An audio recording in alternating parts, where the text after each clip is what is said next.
What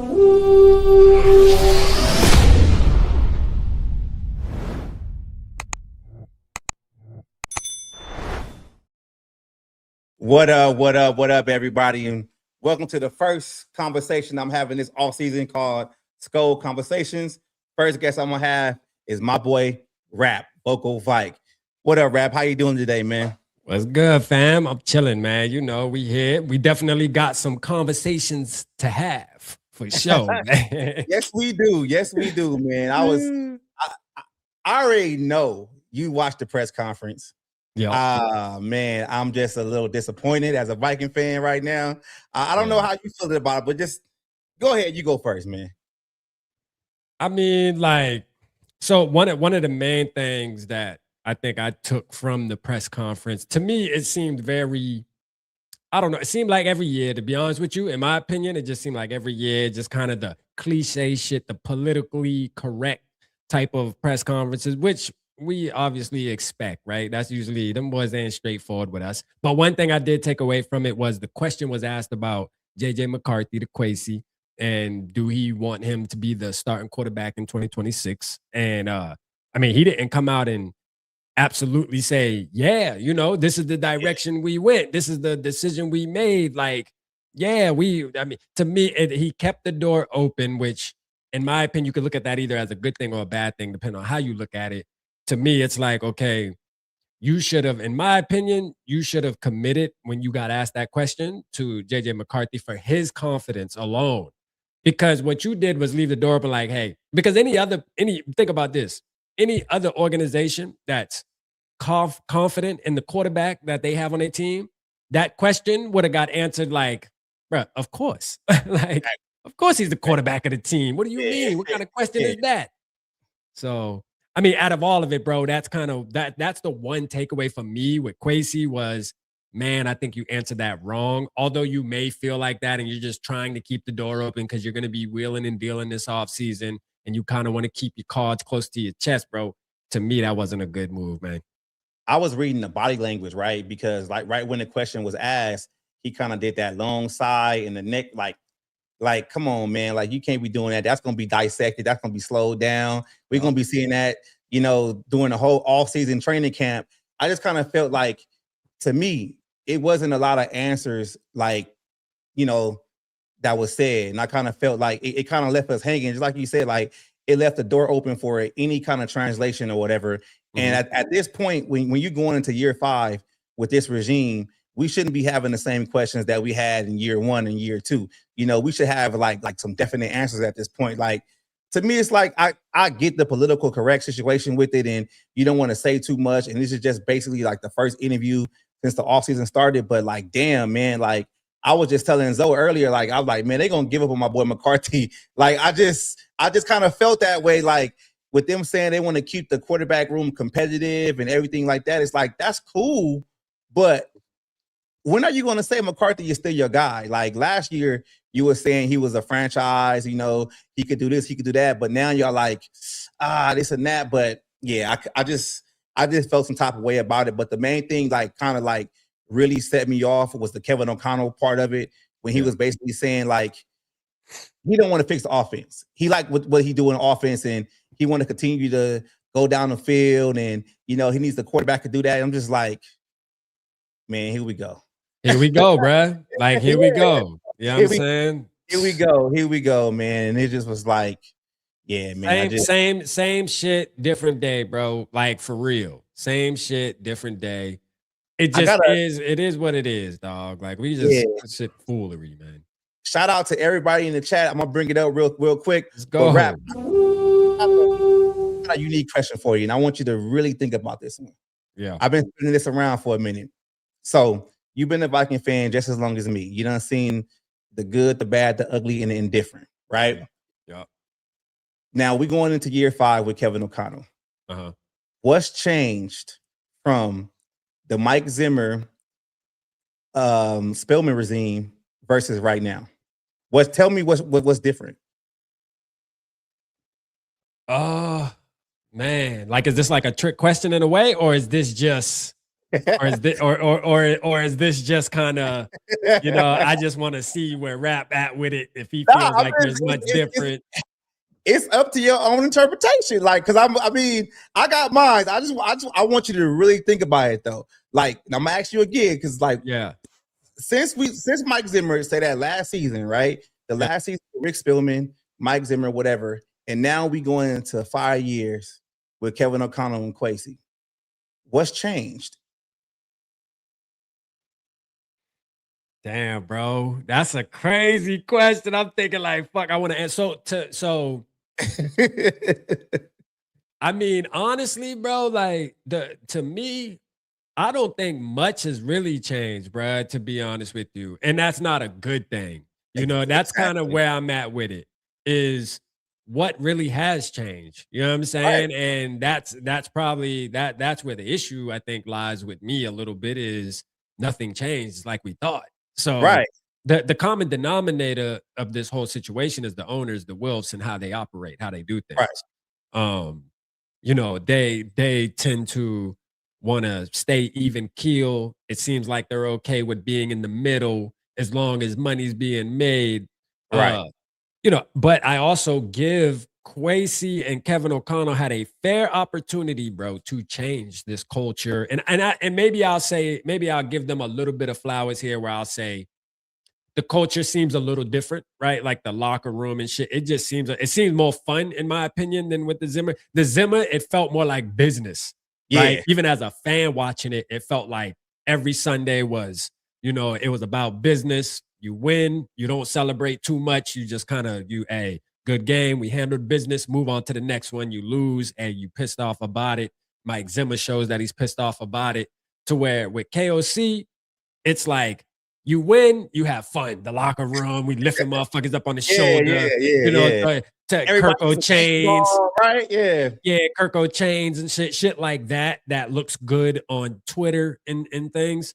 Like, that wasn't with Zimmer. So, but as far as just like, you know, with your question, as far as just like the team building, the success, it's not different, bro. Like, I seen the stat that came out where they talked about Mike Zimmer's first 30 plus games, Right. compared to Kevin O'Connell's, and they're damn near the same, except for Zimmer actually has a playoff win. Yeah. And an appearance in the NFC title game. And yes, and that. So, I mean, Yeah. technically, Mike Zimmer so far in Mike Zimmer's first 3 seasons, it was better technically than what we see with KOC. But if you weren't around to understand that, and you just look at from the outside, you would say, "Oh, KOC is way better." Like, bro, Yeah. he's the coach of the year and shit like that. So, yeah. Let me break it down to you real quick, because I did a Yeah, deep I'm dive. curious to hear where you at with it. Yeah. It's the exact same shit. So if we talk about playoff appearances, we got on Mike Zimmer for making the playoffs every other year.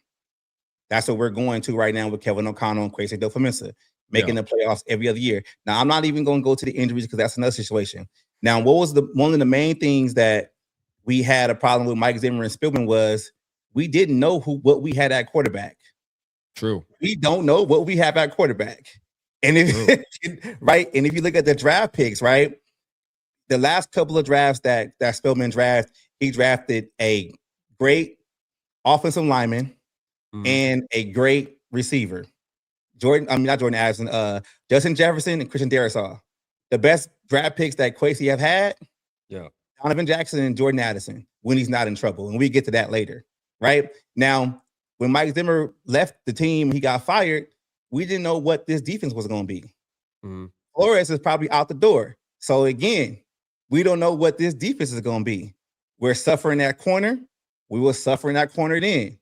Aging veterans on defense, aging veterans on the offensive line. You got a okay tight end, just like I had an okay tight end with Mike Zimmer, right?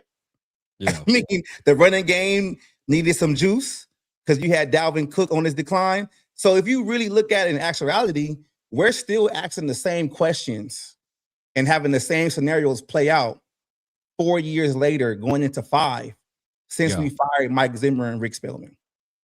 Yeah, I mean, Mike Zimmer probably sitting back right now like, F y'all. Yeah.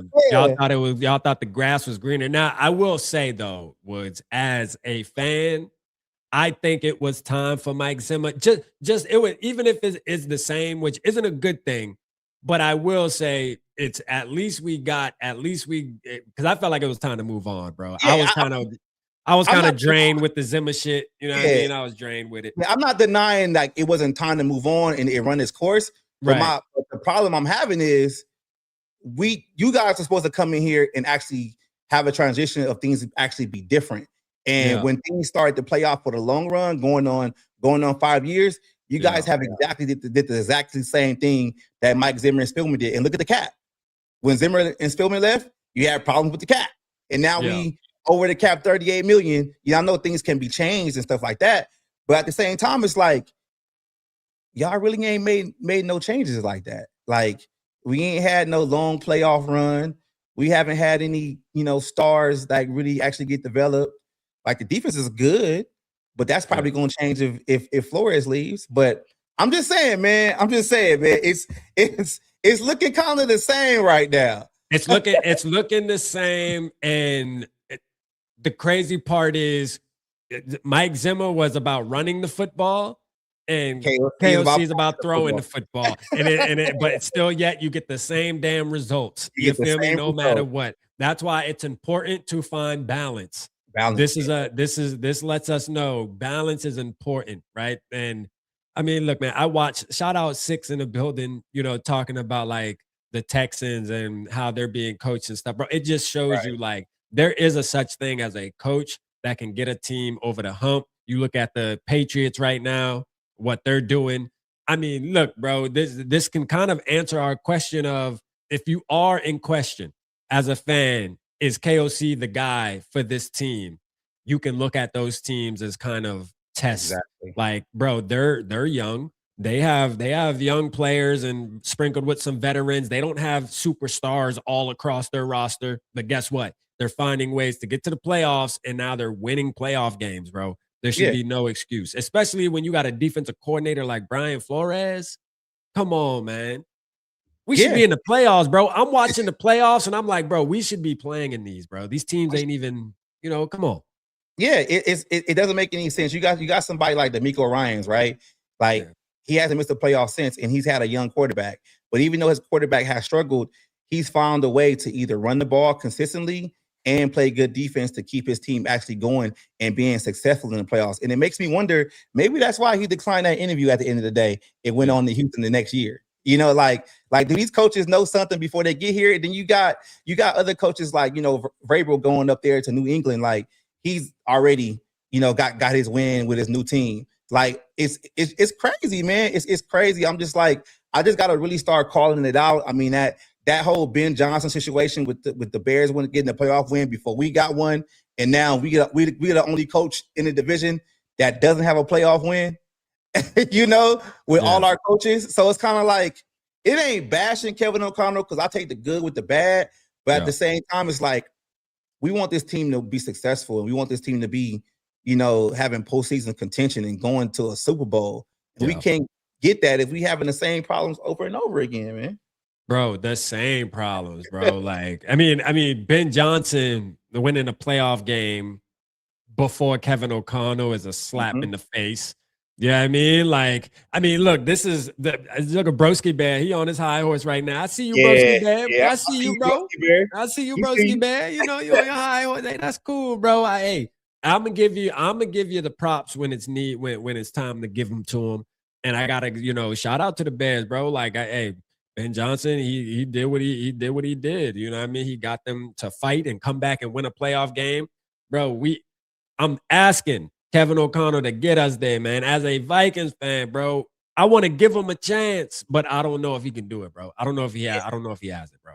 We going in year 5, man. Things got to change, man. Year 5, bro. No win. That's the thing. Year 5, man. Year 5, bro. That same old tune. And I just know in the back of my head, like I just know they can either get a veteran quarterback, sign them in free agency. Yeah. And they're going to bitch McCarthy, or they're going to go out there and try to save their job and make a swing for the fences and trade for somebody and let McCarthy go. And then McCarthy going to go somewhere else, get some time to actually develop. And be good. And be good. and a lot of y'all, somebody said in the chat, well, you know, with McCarthy, I mean, we still don't know what McCarthy is, man. Like we giving up. We still got hope for McCarthy to be actually good. But did y'all watch the Houston game? CJ Stroud played like ass. Yeah, he played. He looked like a rookie out there for a long time out there. I was like, yo, what's up with this dude?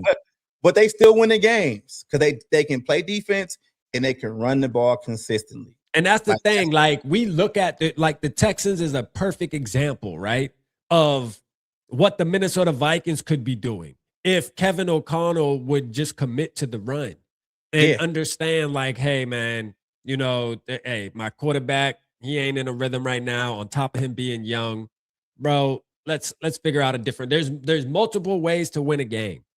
Yeah, and I think he don't understand that. He thinks there's only one way to win a game, and that's to throw for 400 yards. Yeah, but when you do that, that's why we always in a lot of, you know, tough games at the end of, you know, at the end of the season, because you throwing the ball, you allowing the other team's defense to either pick it off or slow you down. You're not running the clock out. So you allowing the other team to take the advantage of that, or they're gonna pass. So we can get back into this game. And next thing you know, we got to get a 4-quarter comeback instead of being up by 2 scores and running the football out. Like it's not good. But how you feel about Jordan Addison, man? I feel bad right now too, because I bought a Jordan Addison jersey, man. One of the good ones. Yeah, one of the good ones, bro. You wasted the bread, bro. I haven't even wore it yet, right? And I'm just like, man, can I trade that in? Because I know he's gone, man. But go ahead, let me know how you feel about Jordan Addison, man. So I just released a video on this too, bro. Like, listen, dog. Like, you cannot fix stupid, bro. Like, I remember the last time he got in trouble, and I did a video. People were like, "Oh, bro, you relax. He gonna be all right. Like, he learned his lesson this time, bro. Like, you don't know what you're talking about. This, that, and the third, bro. We here again, right?" There's some people, man, that there's no matter what it is, bro. It don't matter how much money they make. It don't matter the support they have around them, aka Justin Jefferson, coaches. No matter what, they just find trouble, bro. That's just what it is, man. You know, that's just what it is, dog. Like, them boys, that's Addison. Addison to get, bro. We not even 2 weeks. The season ain't even over yet. The season ain't even over yet, bro. Why are you getting trespassed? Why are you getting trespassed? You already know what it is, though. So right? This was my thing with the video, right? It's, first of all, because, you know, somebody who's been through the system, somebody who's been around situations like this, I can tell you right now, them police probably tried everything in their power not to take him to jail, bro. Yep. I can guarantee you them people went up to him and said, bro, listen, the people want you to leave the premises, bro. Please just leave. Please just get up out of here. It's 4 a.m. Don't trip, bro. It's going to take us longer to do the paperwork than it is to, we don't feel like doing this paperwork, bro. Just leave and it's over with. Yep. This man went against the grain. I can't wait till the body footage come out, because I'm going to tell you right now, I've seen this story way too many times. And he probably started cutting up. You know what I mean? Nah, my money good. Like, shit, I spend money in here too, and this, that, and the third. And then people said, all right, Mr. Addison, we're going to give you 30 more seconds, bro, to just get in your car and leave, man. And he wanted to hack up, and they had to take his ass to jail, bro. It was just stupidity, bro. Was it on like a public property casino or some shit like that? Like yeah, it was at the Hard Rock. Yeah, the Hard Rock. Oh, man. Yeah, at the Hard Rock. I thought it was some chick shit. Like, that's what I thought too. Like, at first, I'm like, man, this man chasing some coochie, man. Like, come on, bro. Don't want you no more, man. Go out and get some more somewhere else. Chick done lock him out the crib. He throwing rocks out the window, man. Come on, man. Please let me in, man. The off season just started. I thought it was at first. Like, come on, bro. Like, you Jordan Addison, man. You a starting receiver for the Minnesota Vikings. You can go anywhere and get that coochie. But this right here, man, just shows you, like, he doesn't. First of all, it's sad though. In all reality, all jokes aside, bro, it's sad because he doesn't really realize how blessed he is. You know, and on top of that, like, you have a coaching staff, you have a team that supported you even when you got in trouble 3 times already. That really supported you. and still allowed you, bruh, and still allowed you to be on the team, contribute to the team, and you looked them in the face and said, F y'all, bruh. You looked Justin Jefferson in the face and said, F you. Because the sad part about this whole thing is Justin Jefferson is going to get questioned about it. For whatever reason, they're going to question him. No, bro, this grown man got to take responsibility, bruh. Like, for real, man. This is him. You're not fixing that. I'm going to tell you right now, you're not fixing it. He is. You know what I want to happen, though? Because we seen one of my favorite Vikings come out and have his opinion about JJ McCarthy throwing the football. You know, y'all know who I'm talking about. We're talking about CC. We talking about CC, right? Chris Carter. Okay, yeah. We're talking about CC, right? CC had a lot to say about, you know, JJ McCarthy and, you know, him, however it was, right? That whole controversial situation. Now, you as an OG with the Minnesota Vikings, you seeing this man play the same position you played. This is when you reach out as an OG with the team, because you've been through this before. You don't want him to go through the situation he had where he had to get cut to actually figure it out. I mean, it's not drugs, it's drinking, there's some other shit going on. But I'm just saying, though, Chris Carter, if you're watching, this is the time I want you to step up, bro. Yeah. Step up, have a conversation with the young man. Because I think what you saying something is, it probably will hold way more weight than Jefferson, because he's been through that. He's been cut because he couldn't get shit right. But see, my thing was with people like if that was going to happen, because I gotta say, I believe Chris Carter probably did talk to him after the second time before, you know, because he's in the building, man. He's around. I'm sure he talked to Addison. I'm sure we can go find evidence that he admits that he's talked to Addison. The truth is, bro, it's sad. Addison has a drinking problem. All right, and this isn't me trying to be nasty towards him, bro. Like, because at the end of the day, like, I love Addison. I want him to be a Minnesota Viking. I want to watch Addison, bro, as a Viking on Sundays, Mondays, and Thursdays, bro. We are a better football team with Addison playing, right? That's the truth. But on another note, you cannot allow this to keep happening, man. This first of all, it's disrespectful to us fans. See, that's how I look at this thing. I take it personal. Why? Well, this is why. We got a game week 3, week 4, and we know that, hey, we could win this game, but guess what? We need our offense to be humming this game because we can win this game, and number 3 isn't available to play for us. You know who suffers from that? Us. Because we got to do the post game talking about how we lost the game, but we probably could have won if number 3 was out there. Option out there. Yeah. Thank you, bro. That's why, as a fan, I take it personal, bro. I feel like he disrespected me. You know what I'm saying? Like, for real. Stupid, man. So where do they go from here? You think they try to trade him? I mean, I don't know what they do, man, because they kind of stuck, because the season he had this year with the drops, and already coming in having a 3-game suspension, it's like, I mean, you don't want to trade him for a 4th, 5th round pick. You know, that's so you don't want to cut him.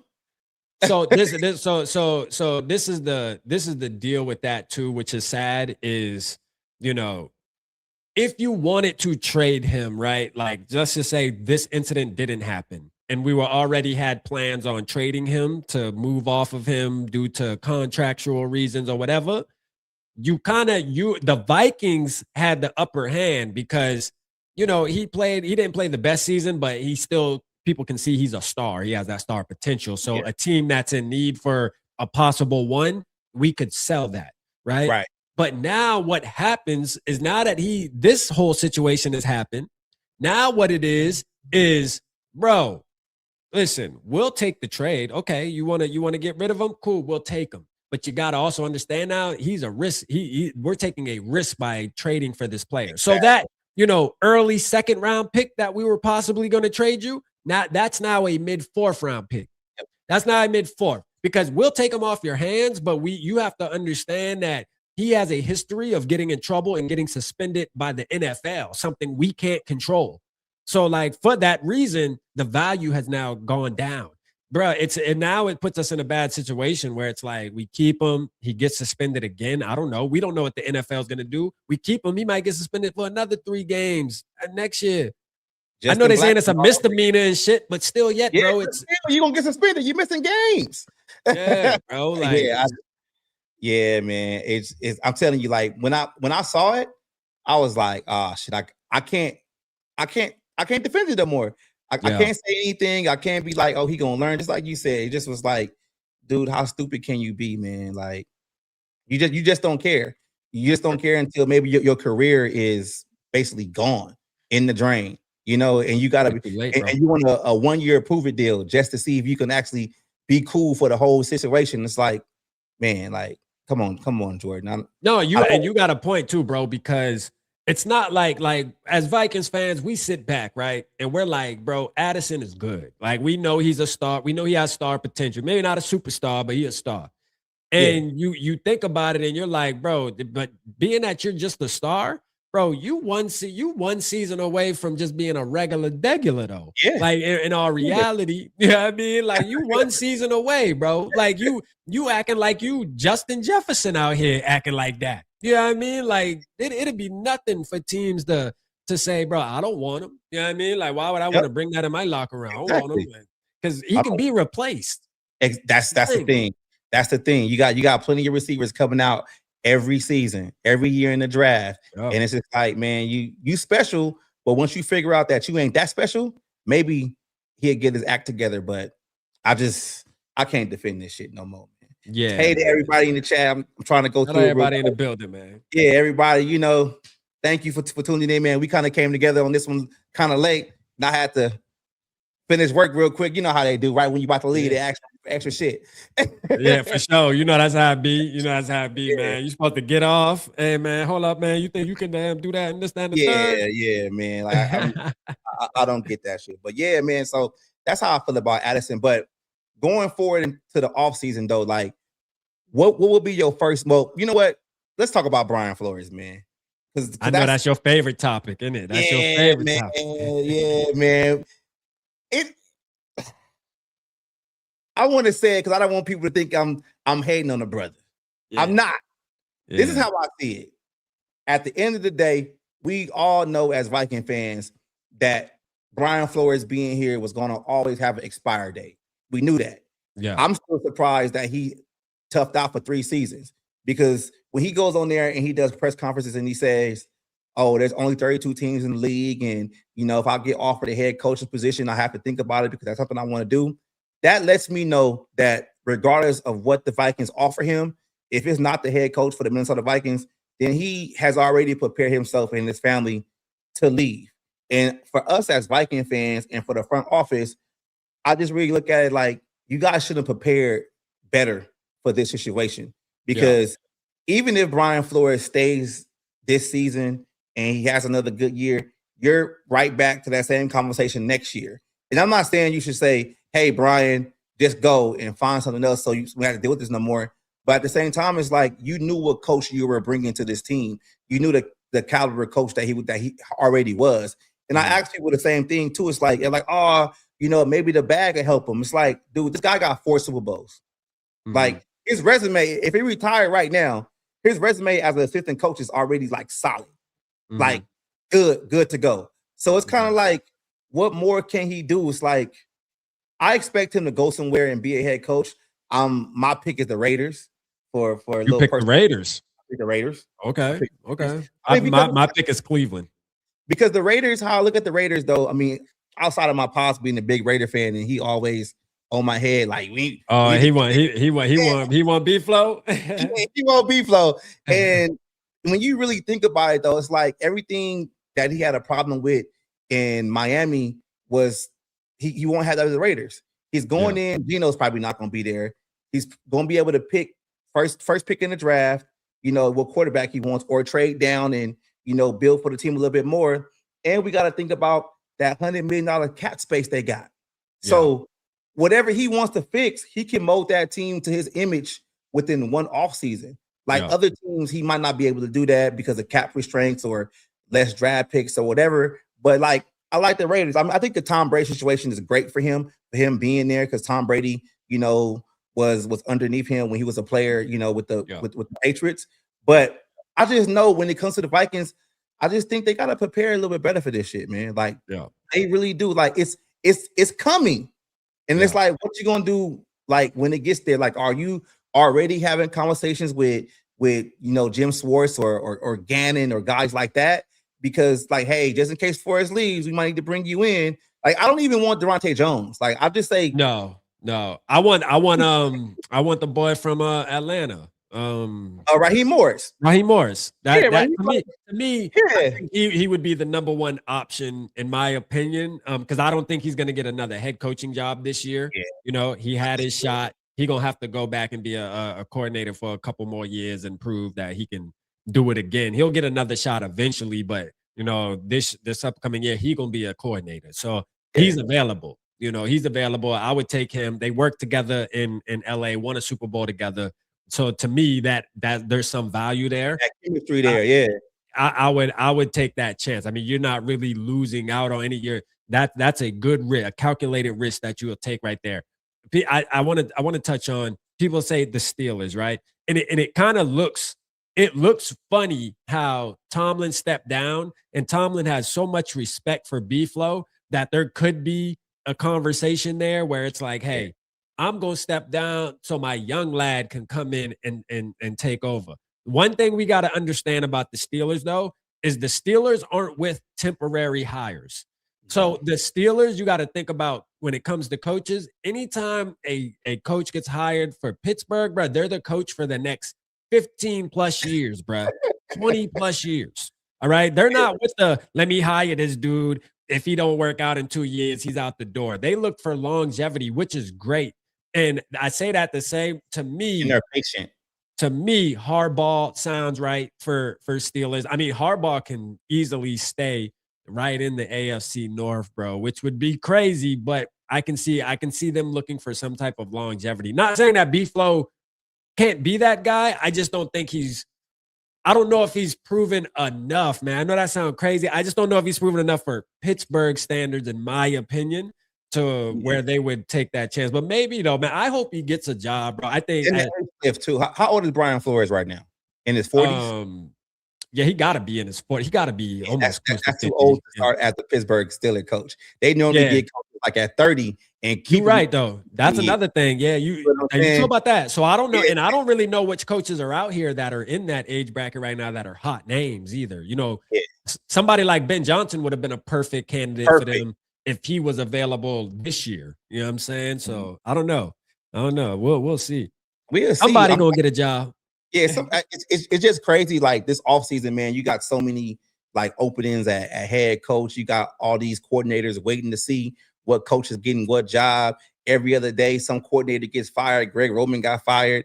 It's just it's all over the place. I just really like want to get back to the league to where we got a sense of stability, where it's like you got a lot of culture, and that's why I don't be too mad about players when they be like, "Shit, I'm trying to get paid," because you don't know. You have one bad season, your coach get fired. The next coach coming here, you don't fit that scheme. So now, you know, you ain't getting that many snaps. So true. Yeah. I will say though, man, like the AFC North screams Brian Flores though. So shout out to, you know, Maurice, you on point with that. Like the AFC North, whether it's the Ravens or the Steelers, it definitely screams. I mean, I agree with you too, Woods. Like the Raiders kind of scream it to me though. I think they're so far in just turmoil. Like the Raiders to me seem like a team that's out of it for a long time, in my opinion. But that's why though the Raiders don't fuck with the NFL like that. Like everybody knows that the Raiders give the middle finger to the NFL like every time. Yeah, like it'd be fitting for Brian Flores to go there with the lawsuit. It'd be the Raiders to hire him. But it'd be the Raiders. Like if Al was still alive, he'd have been hired already. But think about this though, Woods.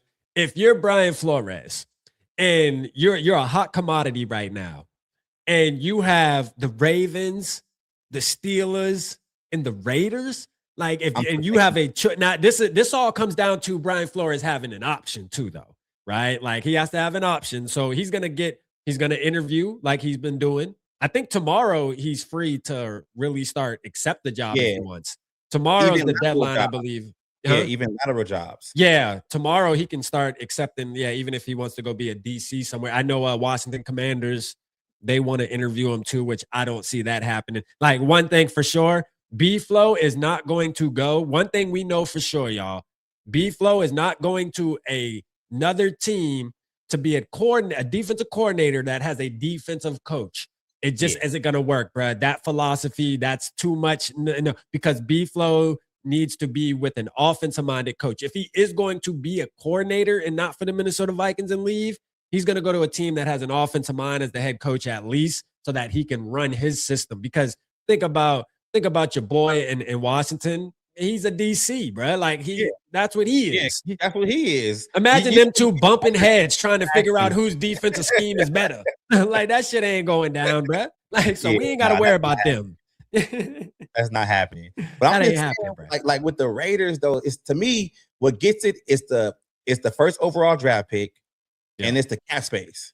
Because I would want, like me personally, I would want to go to a place where I can just basically first season hit the ground running, get my feet wet. I can mold this team into the image that I want. I don't have to deal with a lot of like crazy contracts. We don't have to have conversations of trying to cut players my first offseason. Like the draft is right around the corner. I can choose to trade down and get more picks to fill the roster out. They already got a good running back, a good tight end. You know, on the defense side of the ball, Max Crosby is that dude. You know, and the good thing about it is like he had an issue with quarterback.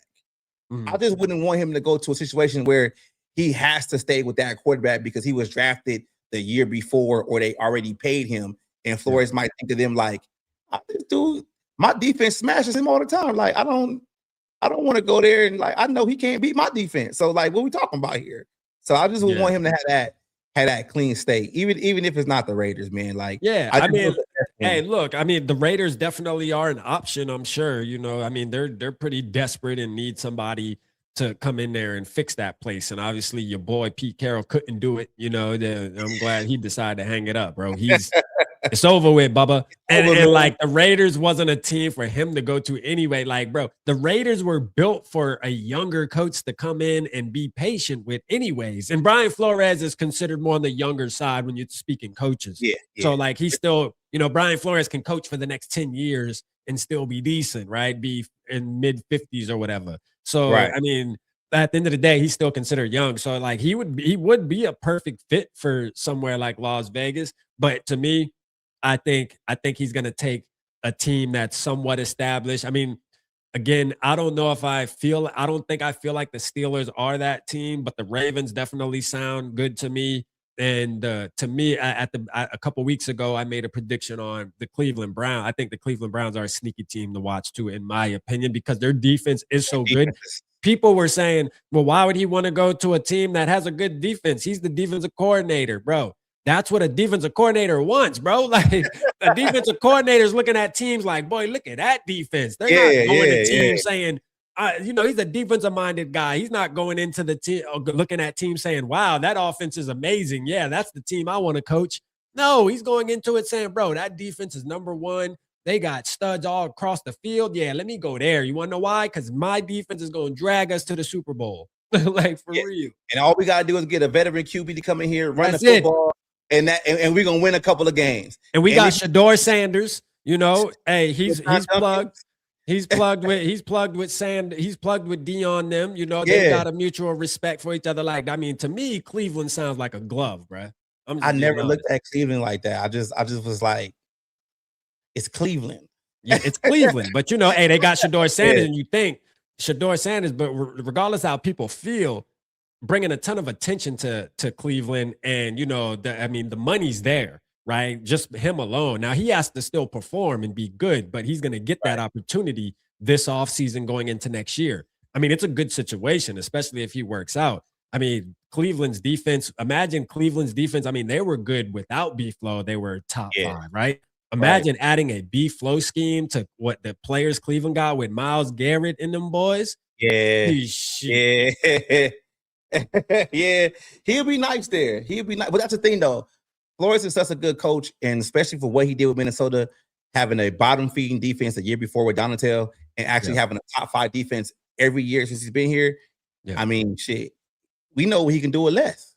So no, that is true. That's true. You know, like I just wish him the best. And just when it goes back to the Vikings, y'all gotta be prepared for this. Like, stop trying to get this man all this money or crazy titles or whatever. You got a super chat rap. Bring that up for you. Oh, man, shout out Marty, man, with the 99.99. Shout out my brother, man, tapping in with him. Let's go. Appreciate you, brother. For sure. Yeah, like he did that already. So it's like, Yeah. what more can he do in Minnesota? Yeah. Maybe we should ask him to develop a quarterback or something like that. Because I mean, he got magic right now.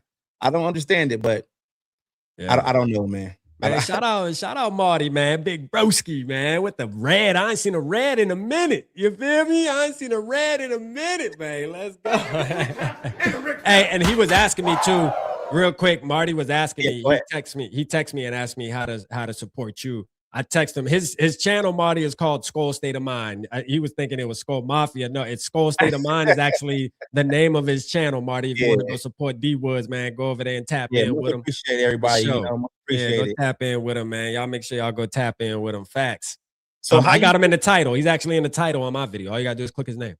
Yeah. So how you feel about like off-season wise? Like who should stay? Who should go? I know it's early. Yeah. I know it's hella early, but like, what's the first move you doing if you crazy? The first move I'm doing is I'm identifying some offensive linemen still, to be honest with you, man. Me and Dale did our members only. I did one of the members only lives. And me and Dale, we picked 2 videos that were, based around JJ McCarthy. Yeah. But as we're sitting there doing the video, we're looking at Brian O'Neill over there, man. And I'm going to tell you, bro, and this is the thing. Listen, this is the thing, man. Brian O'Neill, I give him his flowers when I need to. But, man, when you actually step back and go watch, Brian O'Neill had a horrible season, bro. Horrible. So I did a video maybe about a week ago where I talked about all the offensive linemen that either got traded away or they basically just let go. And if you think about it in the past, maybe 3 seasons, that's basically a whole offensive line that's not on this team. You got guys like Vandarian Lowe, Ed Ingram, Garrett Bradbury, Ezra Cleveland, Oli Udo. You got a lot of guys that are panning out elsewhere. And it's just kind of I think the team has a problem when it's developing young talent. They're not patient enough, as we can see with JJ McCarthy. I just feel man, we went out and paid hella money for Real Fries. And I'm not a big PFF guy, but I just use that as a marker to see where it's at. Because I mean, that's outside of the eye test. But you really got the same guy for more money. That's a fact. No, that's a fact. That's a fact. It's wild. And you drafted Donovan Jackson. I think he's going to be great. I think he's going to be a dog in this league. But at the same time, it's I'm looking at Jacksonville. I'm looking like Ezra Cleveland right there. You had him on the you're watching the Texans last night, and you seeing Ed Ingram.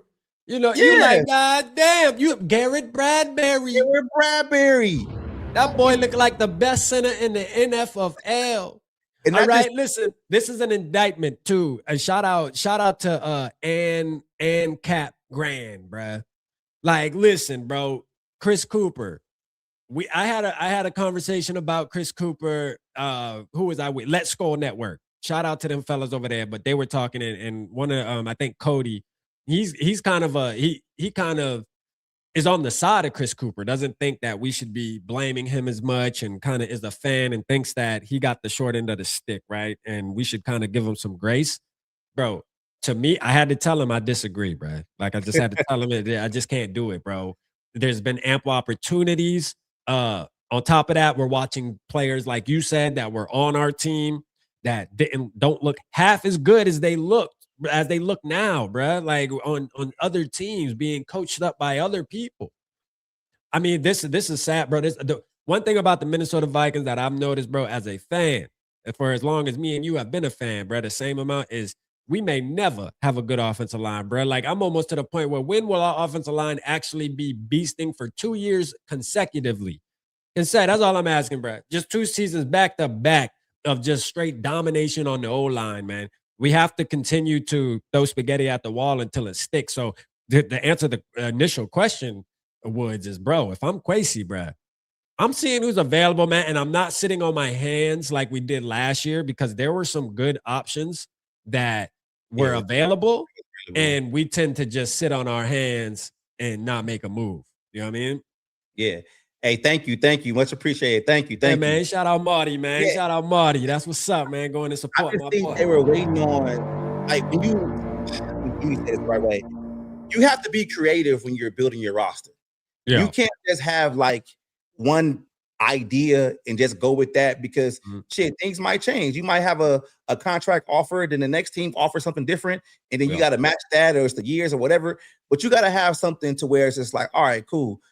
What can we do if this doesn't work? And I kind of feel like they put all their eggs in one basket with Ryan Kelly and Will Fries, and Mhm. it was just like, yeah, that's fine. I hope these guys. Well, I know Kelly probably won't play next year. He shouldn't. He really No. shouldn't. Like he Yeah, shouldn't. he done. He Yeah, done. he done. And with Will Fries, it's like, okay, yeah, he was coming off the leg injury from last year, and maybe that kind of slowed him a little bit. But at the same time, it's like, did you really overpaid? You really overpaid, Yeah. and to the point to right now, it's like the cap is bad, and it's like you would have still had Ingram on a rookie deal. Yeah. Like, like you have to be creative in that aspect. But I think it comes down to, like the play call, and it comes down to the long development plays, it like the play structure. It comes down to Chris Cooper not developing guys. I Yep. mean, it's And it's I mean, Woods, touch on that, because I know last year, right? Me and you had a conversation, and just in case there's people in the building that weren't around during this time, but I remember us talking last year about how people were being too hard on Ed Ingram, me yeah, being one of them, and you reached out and was like, yo, Rap, before you like really just break it down and say it's Ed Ingram's fault and it's Brian O'Neill's fault, bro, you might want to check this out and look at what's really happening out there, bro. mhm. Like, touch on that real quick, man, because I know there's some people that don't know what was going on, bro. And, All right, and when look, you did that, I was like, yo, okay, that makes sense, though. yeah. So like average linemen should be able to hold their block maybe like 2-3 seconds, right? Mhm. That's average, right? So if you look at Kevin O'Connell's play structure with the long developing plays, people think long developing plays is like, oh, they're running like a 30-yard route. That's not it all the time. Long development plays is actually like there's a motion Yeah. one way, there's another motion another way. There's a double move on the outside. There's different things. There's a fake, there's a play action somewhere. So all that kind of stuff takes time. So once the center hikes the ball, like the clock is ticking. So Mhm. for a quarter, and that's kind of contribute to what JJ McCarthy having a lot of struggle with doing all that extra stuff, and then guys taking a long time to get open. So you're asking like your linemen to hold their blocks for like 4 or 5 seconds, and you're going against guys like Daniil Hunter, Yeah. Aiden Hutchinson on the outside, like even Dexter Lawrence in the inside, in the middle, and stuff like that. Like they're going to key on certain situations to where they feel like, oh, you're the weakest link. Mhm. So when we asked about the quick game situation, quick game isn't like always a slant. Quick game could be, something different. It could be a out pass. A screen. Screen. It can be stuff like that just to kind of keep the defense off. But what Kevin O'Connell does is he does these long developing plays down the field, Consecutively. which leads to a lot of sacks. The one game that pissed me off the most was the Max Rosemer game against the Lions. He started the game. We got the ball. First play of the game. First offensive snap of the game. It was two motions and a fake handoff and double moves on the outside, which in turn led into a sack.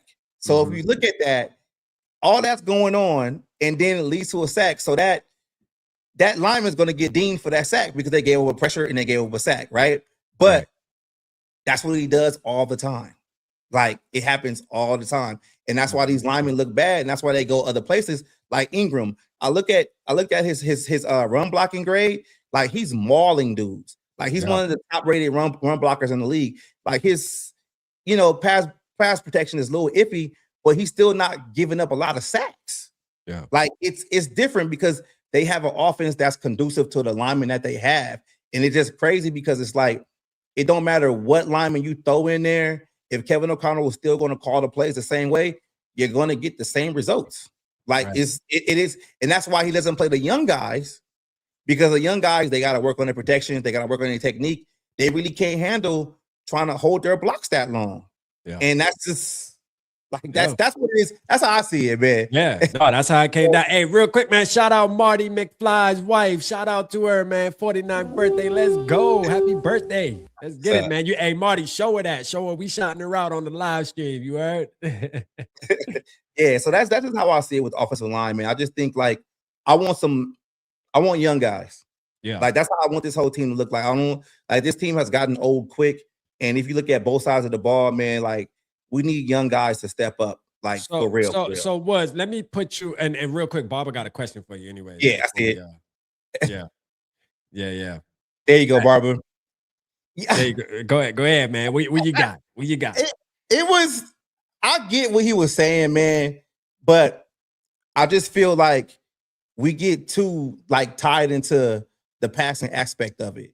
I think a good play caller is a play caller that's really knows how to keep it balanced or whatever. Like I get it, with Paul Allen, he can say stuff about the team, but he really can't. Like we had a great conversation before we went live. So I mean, yeah, I can say that. But so some things were said there, but I get it, man. Like yeah.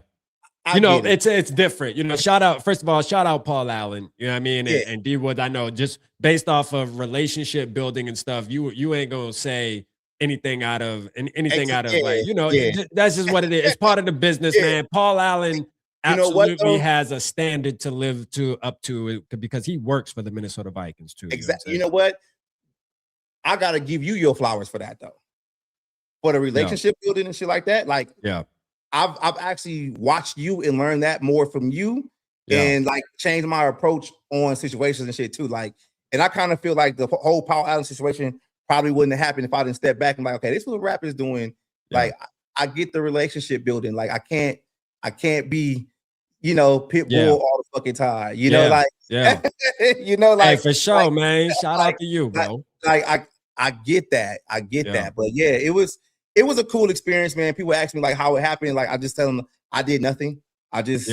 He contacted me and it happened. I just feel like the Kobe mentality, you miss all the shots you don't take, and it just happened. And great interview, bro. Like great opportunity for you, bro. Like and you never know what doors that may open in the future for you, bro. Exactly. Like he hit me up and told me some other things I should do, or some other guys that I should have on, which is fine. But it goes back to what I was telling, like learning from you and like seeing how you operate was like, okay, cool. Like sometimes you gotta tailor some shit, even though it might not be a agreement. All right, cool. Like find a way to respectfully disagree and shit like that, because it's like at the end of the day, you want to give content and you want to give quality content. You don't want to come off as, as a pit bull all the time. But exactly, bro. Exactly, man. But shout out D-Woods for putting that together, boy. Let's go. No, that's a classic though. You feel me? Like from coming from somebody who's part of the community, and I could say like me and you both,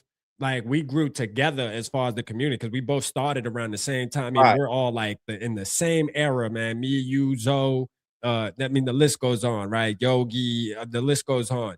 And to see, the moves being made, man, it makes me happy because it's like, yo, we hitting it now, bro. We there. You feel me? Like we really making noise now. We moving up in the building. That's what I like to see, bro. And that's what this is all about, bro. And appreciate the flowers, but bro, you still have to execute on it. Exactly. You can watch somebody do something and take some advice from it and say, all right, yeah, let me start doing things. But it's all about the execution. And obviously, you executed that thing 100%, bro, because it wouldn't happen if you didn't. Yeah. So shout out to you, man. Let's go, man. Let's go. I gotta get PA on. You feel me? I gotta get PA. I gotta holler at PA. Like, what's up? I will. I will.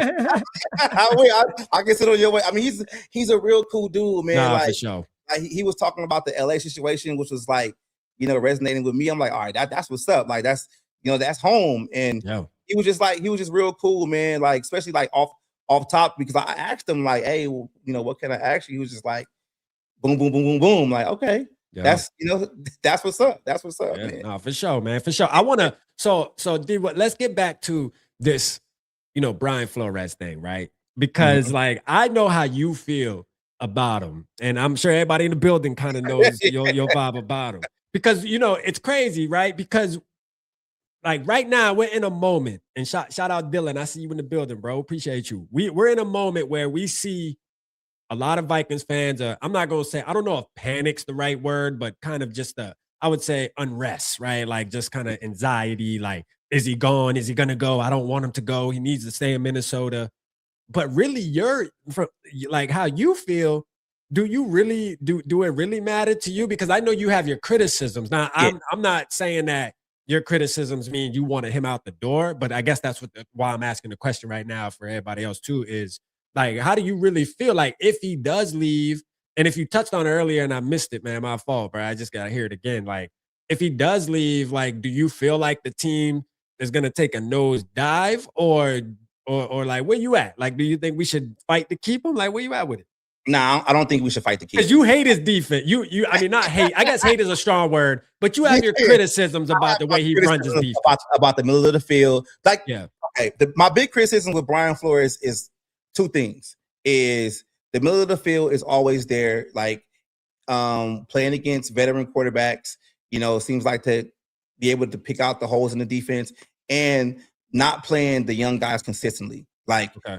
I'm really pissed about the Alex Turner snap count, whatsoever. Like, I want him to be a star. He can't never become a star if he's always playing, spot games and shit. Like, he's only getting opportunity because somebody got hurt. Like, I want you to develop. I want to see more development from the young guys, but I don't think the Vikings should be trying to go all out to keep Flores, because I asked people, and I'm gonna ask you guys in the chat too, if the Vikings go all out, make him assistant head coach and give him a lot of money, highest paid assistant head coach / DC, there's still an opportunity that he's going to leave next year if the right coaching job is available. And if they ask him. So it's not like I want him to leave. I just feel like the Vikings should have prepared themselves for this moment, because the coach that he is and the ability that he has, there are going to be teams that's going to ask for him. And this is stuff that we went through, like the Mike Zimmer regime, right? When Pat Shermer had that good year with Case Keenum, he was gone the next time. And the Vikings didn't prepare to have anybody to step in. Like, I'm more on, he's going to leave eventually. Mm-hmm. What are you doing to prepare for when he leaves? And can you, whoever you bring in, if it's somebody on the staff or somebody on the outside, who can you bring in that can at least keep this defense solid? Because the last I'm not with the, and I know you mentioned it earlier, Jones, bro, Durante. Yeah. I'm not really with that, bro. Like, listen, I'm all about giving somebody an opportunity, though. Like, I'm a believer in, hey, you worked your way up the ladder, bro. Because this is the thing, there wouldn't be B-Flows if that wasn't the case, right?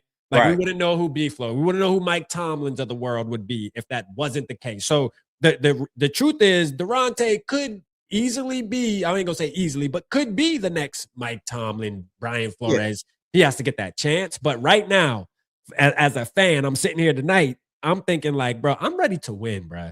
Like, I'm really ready to win. If I felt like the offense could carry us across the finish line, cool. I'm with the Durante. Let's experiment. Why? Because the offense can hold up their end of the bargain. And if things aren't perfect on the defensive side of the ball and we're middle of the pack, you know what? Our offense is going to make up for it because we're going to score 30 plus points a game. That's not the case, though. So, like, with that being said, we see that the defense carries this football team with Brian Flores. So what that means, and the offense can't do it. So what that means is, bro, if B-Flow leaves, you have to be super intentional, bro. Raheem Morris, man, that's my guy. That's who I'm with, bro. I got Raheem Morris, Jim Schwartz, Jonathan Gannon. Forgot the other guy's name, but you got to go out and get those guys that you already know that can develop a defense and have the defense consistent. If it's Durante Jones, somebody like that, or you go out and get you another Ed Donatel, like, y'all already on the hot seat. Like, we gotta, like, y'all already on the hot seat right now. So if you get defensive coordinator wrong again, during this season, like, we already know that's gonna lead to people getting fired. But and the reality is too, bro. Real quick, shout out Black Bear Podcast. We see you, bro. And look, I know you're excited, bro. I know you're excited, bro. Listen, you better win the Super Bowl, dog. Like, y'all better win the Super Bowl. Yeah, I mean, so that you can make it to the finish line. Shout out to y'all. If you missed it earlier, me and Dwoods, we gave the Bears y'all flowers, bro. You know, I'm gonna give them to them when it's deserving.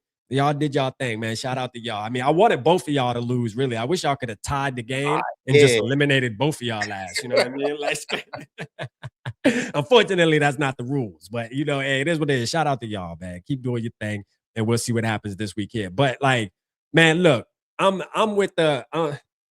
Yeah, man, the Durante, man, I just don't know, bro. I just don't know if I'm on board with that, man. Although I don't want to block his blessing. I don't want to sound like that fan that's trying to block a blessing either, because he could, like we talked about. You don't want no. But I do want the team to win now, man. I want the team to win now. I know we say this every year where we're like, okay, this is the year, bro. Our window is open.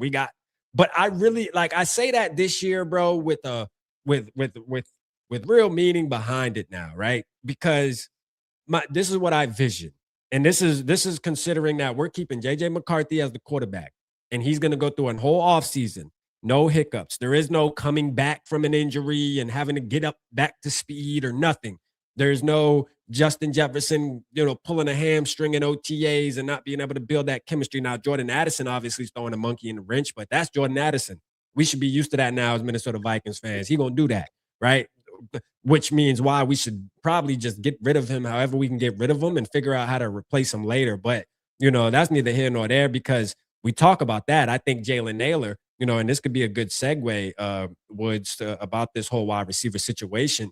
But, I really feel like the Minnesota Vikings, I'm not saying that their Super Bowl window is open in 2026, but what I am saying is I do believe that the Minnesota Vikings could absolutely be competitive. And I'm not just saying that because I'm a Vikings fan. I'm saying that because I'm watching the teams this year. And this year was perfect for us to actually make a run, because it's wide open when you think about it, right? These teams aren't crazy good. I think if we would have just had competent quarterback play, I want to know how you feel about this, D Woods. Because I put this in the Discord. If JJ McCarthy stayed healthy all season, regardless how people want to make memes and say he's 9 and joke on him, the truth of the matter is this. If JJ McCarthy stayed healthy the entire season and played all 17 games, do you think we would have been in the playoffs? 12-5. Thank you. Thank you. 12-5. And that is a fact, bro. And people will sit here, but at the end of the day, if JJ McCarthy would have played all 17 games, we would have been looking at this season like, okay, we're 12-5. He had 5 bad games out of 17. Whoop-de-doo. Yeah, this is his first year playing. Are you upset about that? Because he was getting hot. And the way we saw the last 5 games of him getting hot, just think about this. That little stretch probably would have hit around week 9. And he would have carried that, to the end of the season. There was too many hiccups. All I'm saying is if JJ McCarthy can remain available for the Minnesota Vikings in 2026. And, obviously the B-Flow thing is up in the air, but if let's just say B-Flow, just for speaking right now, it comes back as a defensive coordinator, bro, next year, bro, we can really, we can be competitive, bro, and try to make a run at this thing, man. I feel like that. And you have to look at the rest of the league too. Offenses are down and defenses up. If you look at defenses across the board, there's a lot of teams with good defense. And the reason why a lot of teams have good defense, because teams are figuring out it's cheaper to build a good defense versus building the offense when you have to pay a quarterback. And you guys already know how much these quarterbacks are getting paid, 50 million, 60 million, shit like that. So you can actually go out and get a top tier pass rusher for 25 million this season. If not, depending on who it is, get you a couple of good corners. So you're seeing a lot of teams start building teams throughout with their defense. So we already have that, especially if B-Flow comes back. And just like you said, with the way McCarthy was playing, if he didn't get hurt, he would have hit the ground running, we'd have been straight. All those games, those 2 Max Brosmer games, especially the one in Seattle, that could be a toss-up. But at the same time, it's the Carson Wentz game in LA. Game, yeah, that was just a disaster. For real. The whole thing with McCarthy, and I hope Black Bear is in here right now, because me and him were kind of going back and forth on the they critical. They on their high horse, bro. They on their high horse. He tried to throw some subliminal shots, but I caught it. And they're like Lions fans in 2023, bro. That's all that is. Exactly. But I'm just saying, we believe in McCarthy because we've seen the flashes, we've seen it, but it's just the injuries. Like that's what it comes down to is really just the injuries, man. And it's like it's unfortunate to where I feel like he can't miss no more than 4 games next year. It can't have to be something to where it's like a concussion. It can't be no knee injury or another broken hand, stuff like that. But I'm still at the point to where it's like I accept what happened this year, and maybe he can grow on it and not have those same situations happen next year. But with the way they talk in this press conference, they looking like they want to get a veteran QB in here tomorrow. Yeah.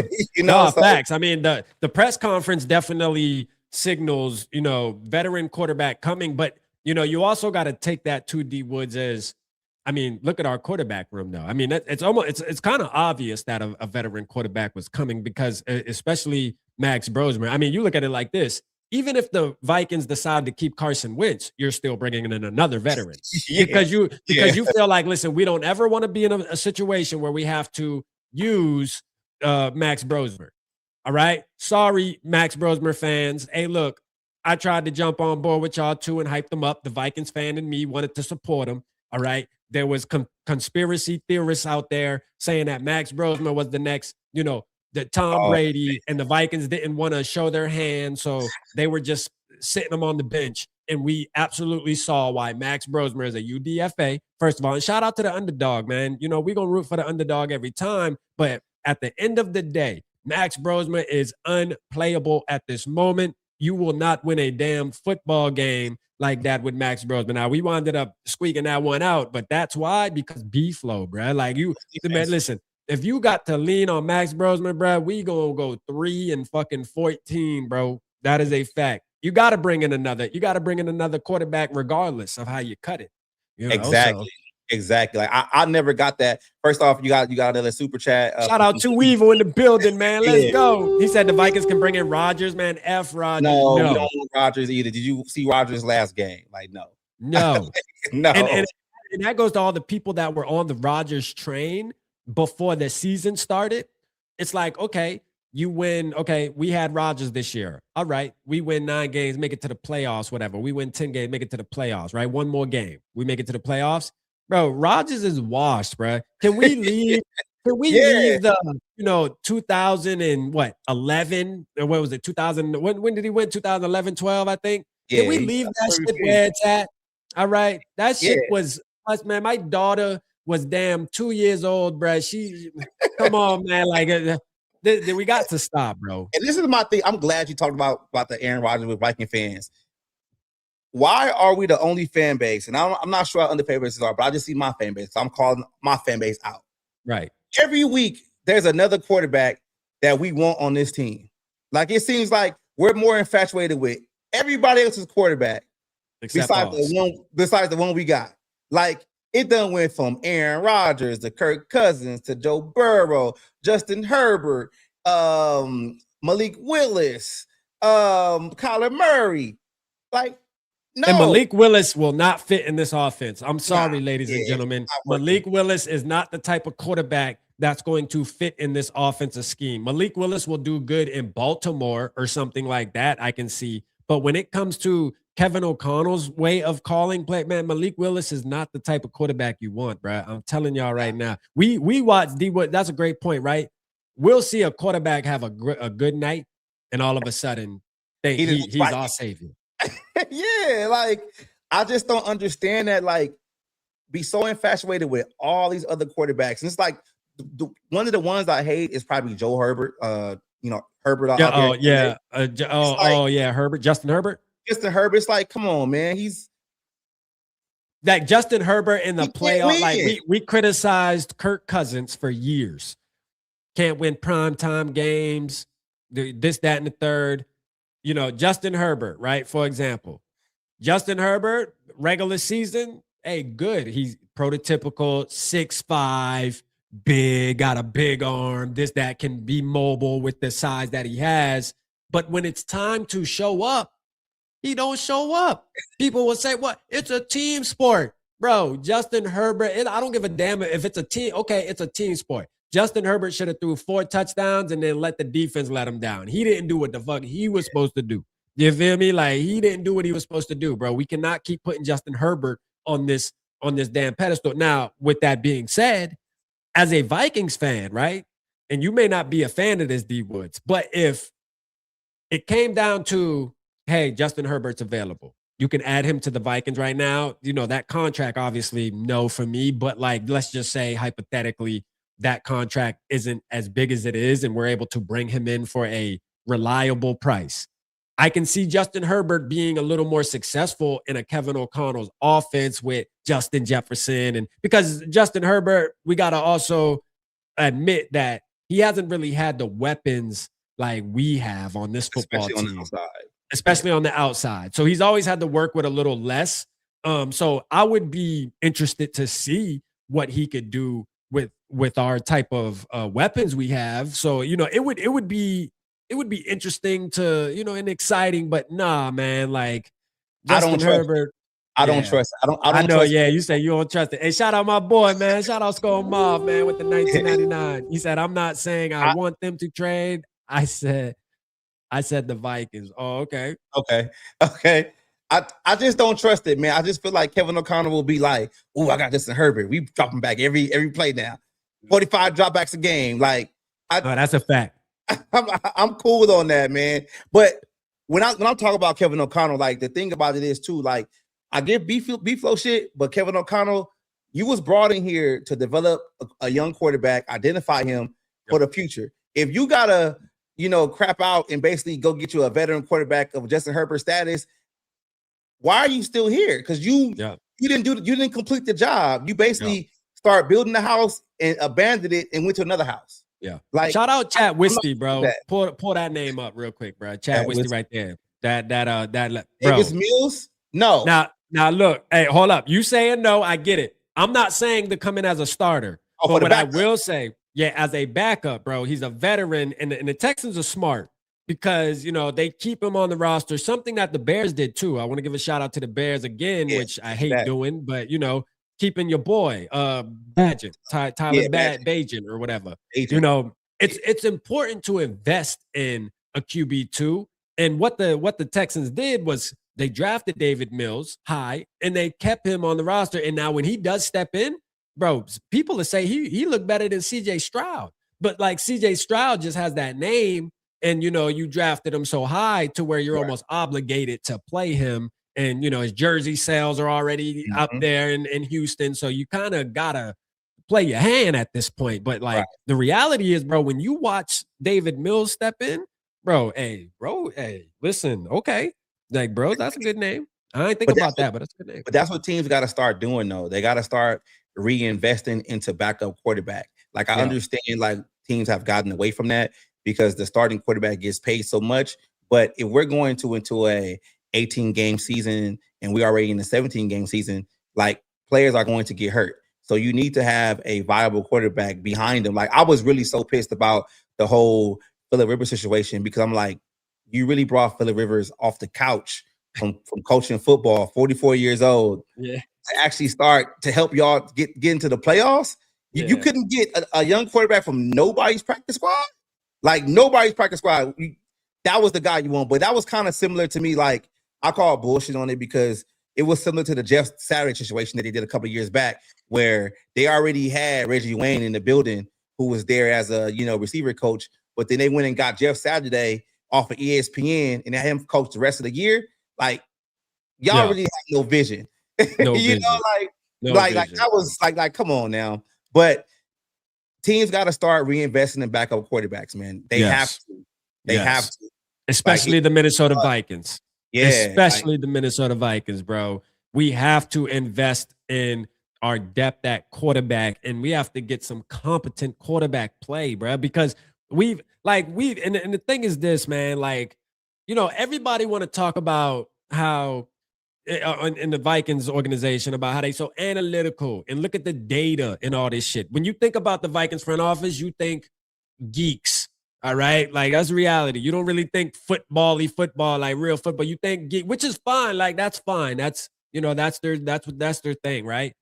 Okay. If that's the case, though, what confuses me is you had the situation in 2023 where we had to go through this whole quarterback Ferris wheel.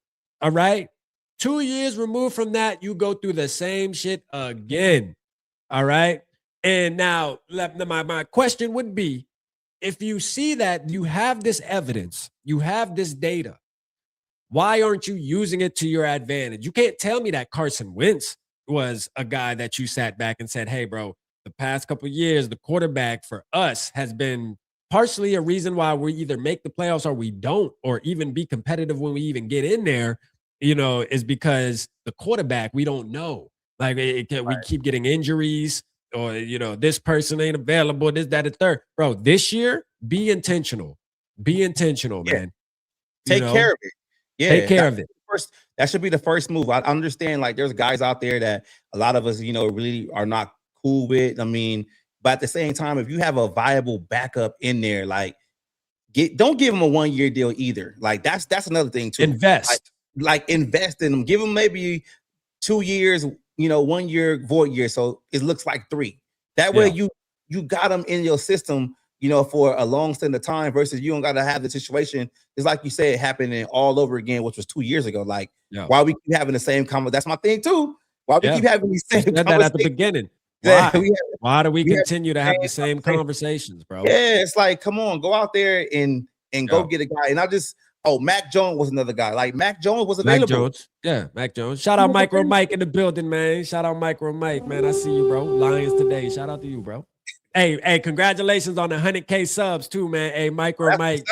Hey, real quick, man. I want to give him a huge shout out, bro, because like that's one of the hardest working dudes that I know on this platform. And I remember when I first started out, he was somebody who didn't mind giving me the sauce. A lot of people, when they're at a certain level, and when I linked up with him, he was already at like 40K plus, believe. So, a lot of people at that level, especially from a competitor's a team that's an op, really, the Lions, bro, they like, man, I ain't telling you how to do this shit. You know what I mean? Like, F you, bro, figure it out. Man, bro gave me the sauce, told me what it was, told me how to rock it. So shout out to I'll always have respect for bro, man. Good dude, man. I know, hey, look, I know it's hard to try to tell our community to go subscribe to a Lions channel, but it's deeper than just, it's deeper than just football and saying, oh, I'm subscribing to a Lions channel. It's entertainment, bro. That's what he is, bro. He's entertaining and he knows his shit, bro. So shout out to bro, man. I just want to do that, get that out the way. That's yeah, man. Like you said, the backup quarterback, man. They got to take care of it. I see people in the chat. I don't know who it is, but they real on crazy neck right now. Yeah, they on crazy neck. They on crazy neck. I'm one of the biggest crazy apologists out there, man. And I'm just like crazy. You big on crazy, man. You always say that, man. And I'm curious, right? Crazy. I don't think we've ever, and I know we going on an hour and 20, man, but I got time. You straight to get through this? I'm straight. I'm straight. Because like, and shout out to everybody who's sticking around, man, and rocking with us tonight, man. We appreciate y'all. Make sure you hit the like button on my channel. Go over there to Score State of Mind too, man. Pop in over there and hit the like button too, man. Let's boost that the channel up over there as well, man. Y'all go check him out as well. But like Kwesi, right? Because we do have a ton of Vikings fans that are critical on him, and it's based off drafting. You know that. Like, bro. So I mean, tell me, not that bad if you think about it. It's not that bad. I'm curious, man. I'm curious to hear the story. So if you look at the 22 draft, right, that's probably one of the worst drafts that everyone talks about, right? So let's just say Lewis Cine was a wash, right? Broke his leg, couldn't play, couldn't get on the field, got a new coordinator with D-Flow. We know D-Flow has a problem with young players. They got to be able to know every position on defense or whatever. Couldn't really get it. And he was already behind the 8 ball, right? So let's just say Lewis Cine trading down was a bust, right? They say that. It's called that. It's a bust. So then in the second round, you drafted Andrew Booth Jr., right? Mm-hmm. Andrew Booth Jr., another young player. D-Flow didn't really want to play him, whatever. But what Kwesi did was he traded him to the Dallas Cowboys for Noshawn Wright and Broski Bear, or Black Bear Podcast. Y'all know Noshawn Wright. He's a Pro Bowler this year. So in turn, he turned the bad pick into a good pick, but then the coaching staff didn't play that pick. So therefore, they let him go and he walked over to the Bears, right? So that was number 2. Then you had your 3rd round pick, which was Ed Ingram, right? Mm-hmm. How does Ed Ingram look now when he's not on the Minnesota Vikings. He looks like a completely different player. So I get what you're saying. Yeah, I get what you're like, saying, man. Like if you really look at the draft, so you're saying like these players aren't bad, they just weren't coached right, or they just weren't getting the opportunity. Yeah, they want to get the opportunities. And you even have Vendorian Lowe in that same draft, which he was traded in that same offseason. When have you ever seen a player get drafted and get traded in that same training camp? Like that's rare. So you have that. I don't even think like the 22 draft is the worst draft for Kwesi. I think the 23 draft was worse because you only had like 4 or 5 picks and only one of them actually really played was Addison. Addison. Yeah, Addison's the problem. But like the stuff that Kwesi does outside of the draft, like his free agency classes have been great outside of, Allen and Hargrave this year. Like they've been great. Van Ginkel, Bernard, Isaiah Rodgers to a certain extent. I mean, Kelly is probably going to retire, so you can slide in for that. And, Will Fries is not that great, so you can slide in for that too. But like one of the best moves I would say he did last season, in my opinion, was trading for Cam Robinson when Darisaw got hurt. Like Darisaw goes hurt. I mean, we didn't even, who are we going to put at tackle? Questenberry? And he goes out and trades for Cam, and Cam plays the rest of the season. Like, then the cap situation, like, even though we're over the cap, like there's ways to tweak maybe like 1 or 2 players and you're cap compliant with more money. And the other aspect I like about Kwesi is he listens to his coaching staff. Like if you're a coach on this team and you go to your GM and you say, hey, I like this guy, he's going to try his best to get you that guy because he feels like you're going to be able to win with that guy. Like that can be a fault too, because we haven't seen what, Ty Felton can do. And, Dallas Turner is sort of a part-time player right now. So I like Kwesi, but I just believe like it's not just the draft picks. There's other things going on to it. Like the coaching staff doesn't coach up players, but at the same time, it's like he's not that bad of a GM. Like he's really not. They just give him shit. Like it's easy for him to get the blame. But like I did another video a month ago too, where I talked about the triangle of authority, where back in the day you had Rick Spielman, Robert Sapinski, and Brad Childers, and they kind of like ran the team that way. So like I feel like that's what's going on now, where you have too much community on certain decisions, and that's why I blame them all. Like if you're gonna fire Kwesi, you gotta fire everybody else too, because they all make a decision together. But that's just how I feel about Kwesi, man. Like that's that's what's up. Like that's what makes this fun to do and great is we all have different opinions. Like I was a Kwesi truther as well for a minute, but then I had to start sitting back and looking at like comparing him to other teams. And I get your point on, hey, we're seeing some of these players that we drafted. All of a sudden now they're playing good. So the Ed Ingram is an example, which coming from Vikings fans, bro, we actually need that position too. So like you let him walk too early, like you let him walk, So now, but okay, but if this is the thing, right? So that's 2022, right? 2023. If that is the case, though, let's say young players are coming, they're leaving, and then we're seeing them be successful. At some point, I feel like Kwesi then has to drag his nuts and say, okay, coaching is now an issue now. So now I got to start, putting motherfuckers on the chopping block. Because as the GM, I mean, that's really what it is, bro. Like, I think the collaboration ordeal that everybody signed up for when they came to the building, to me, I think it doesn't benefit anything. Like, to me, we're seeing too many cooks in the kitchen. Yes. All right. The GM needs to be the GM. Like, you have to make the tough decisions. Even if, B-Flow is, hey, I don't like Nashawn Wright. He don't fit in my scheme. I don't care, my brother. Especially after what I'm seeing he's doing with the Bears, I got to dock you for that. That's a write-up. Yeah, I mean, that's a write-up. You told me he wasn't good. How you think that felt when McCarthy dropped back against the Bears the first game, and I was the guy who got the pick? Yeah, and not only that, I mean, he's been balling all year. You know what I mean? Like, he's been balling all year, bro. And it's like, damn. And he was the prototypical B-flow type of guy too, the linky. I always go back RIP to our boy Tyree Jackson. And I always use him as a reference of how B-flow really likes his corners. He likes that type of that linky but physical, fast, quick. He likes that. That's what he's here for. He likes those taller corners, man. And Nahshon Wright fit that mold in my opinion, bro. So I don't understand why he didn't play him, but I also believe that Brian Flores' defense is very complex for somebody to just step in, Right. week 5 or week 4 and then expect to learn it and go out there and actually be productive. I think B-Flow actually needs players that are going to be here throughout the off season so they can get all the installments and really practice it and study it before they can go out on the field and actually be productive with it. So I think that plays a part too. But I get your point though with Kwesi, man.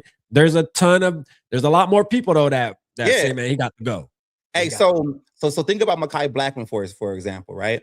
Yeah. We traded Mekhi Blackman to the Colts.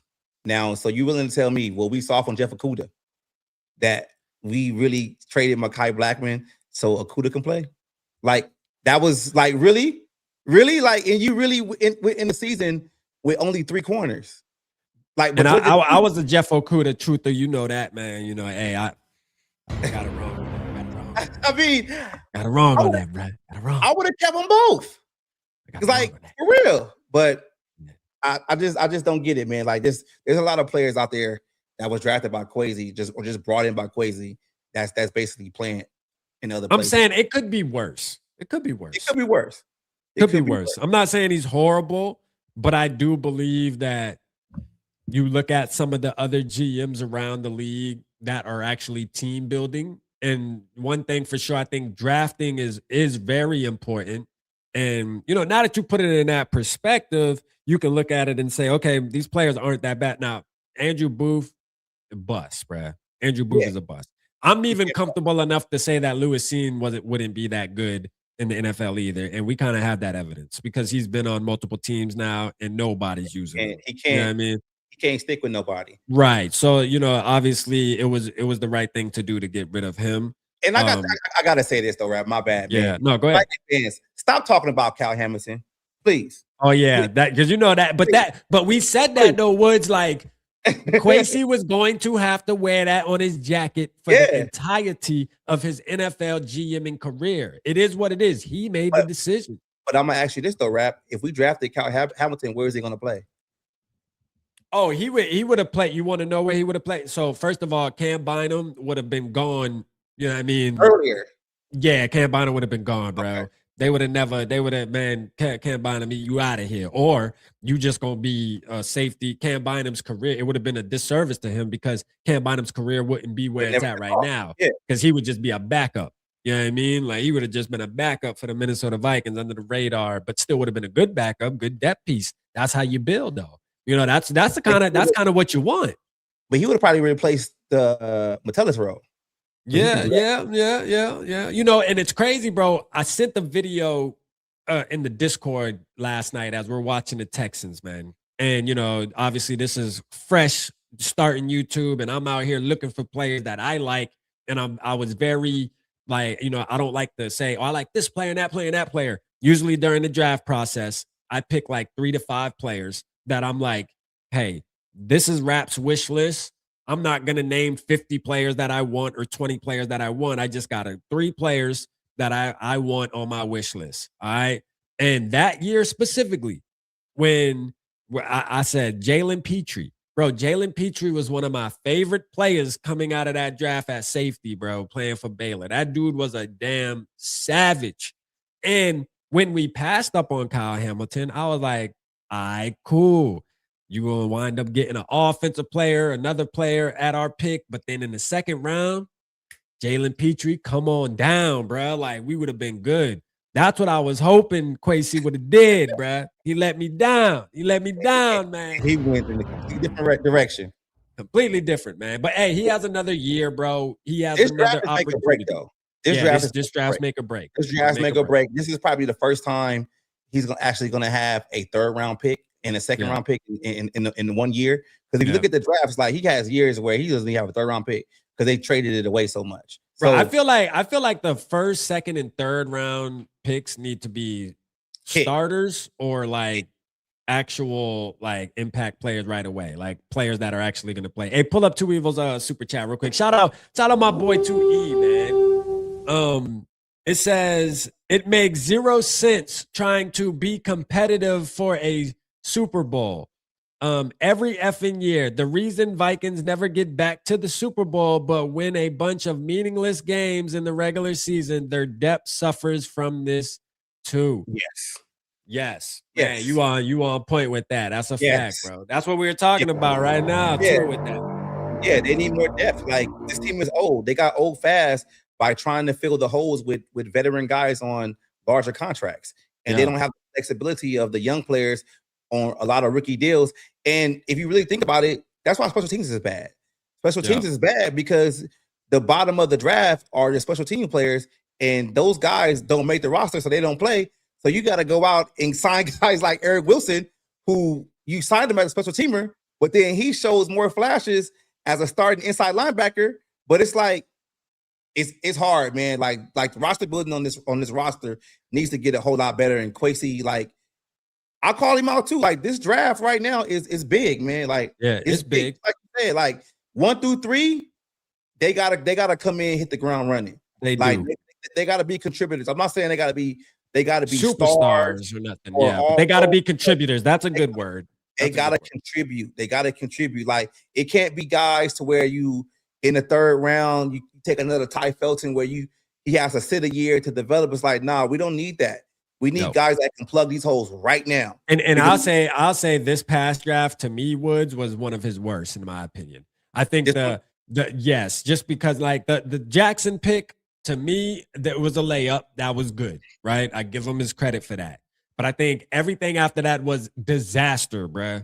Disaster in my opinion, bro. Like, I mean, Ty Felton to me was a horrible pick. Horrible.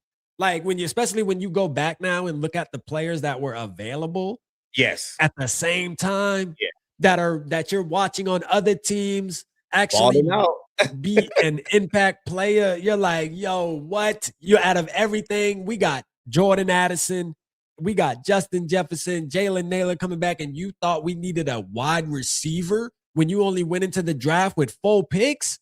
What?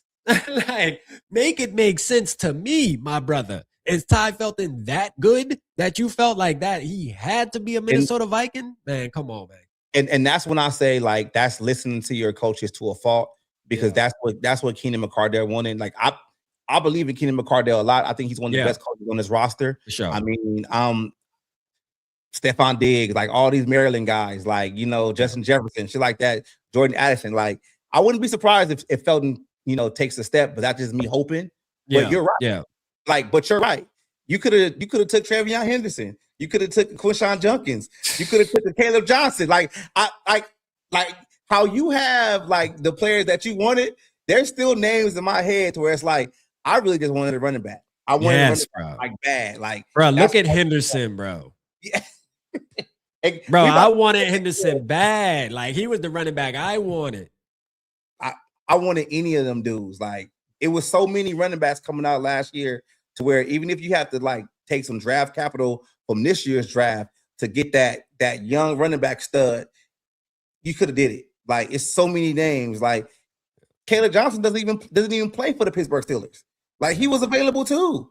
Like, come on, man. Like, I get it.